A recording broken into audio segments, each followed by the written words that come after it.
Another key element that you should be aware of when you get into professional sports is that you're going to want fantastic experiences. You're going to want success with your athletes. You're going to want success with your staff, and you want to win championships. Okay. And those are the ones that you want to experience the most. But as it turns out, you need to understand you'll experience them very, very low frequency.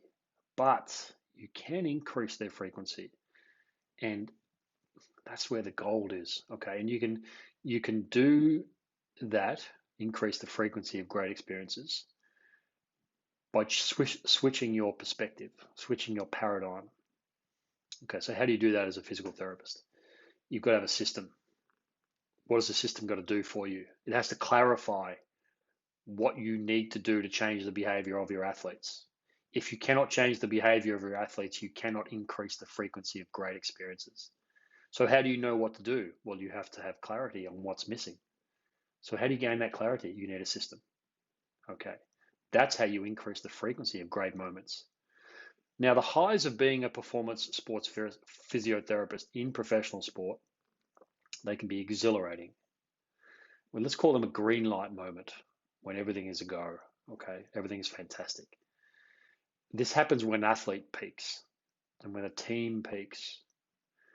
But outweighing these moments in frequency are the moments from red light through orange on the way to green.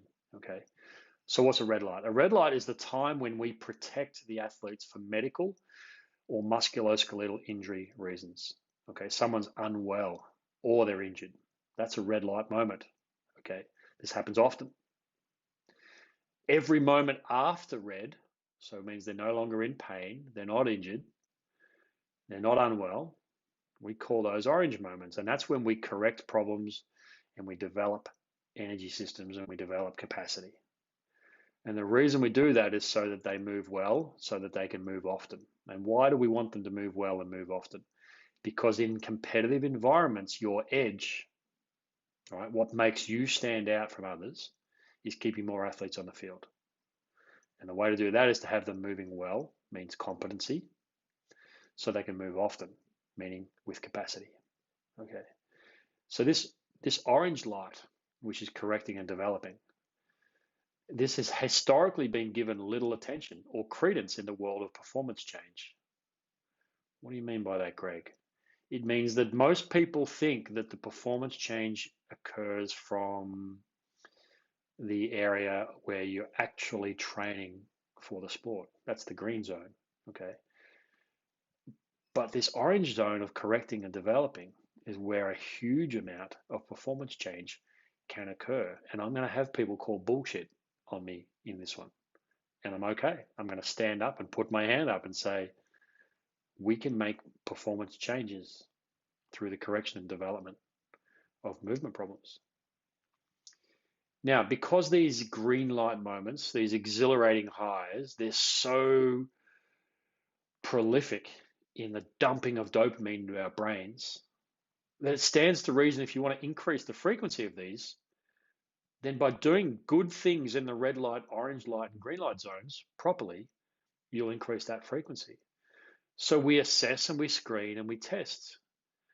And because we can have this system of assessing and screening and testing, it's only because people who came before us put these processes in play for us to use. We call these people the giants of our industry. And we're able to stand on the shoulders of giants who developed these assessment, testing, and screening systems, who gave us criteria that said if you stray from these criteria, you're going to be in for problems. Well, straying outside this criteria means you go outside a bandwidth of tolerance. This is a performance bandwidth. Okay, it's a health bandwidth.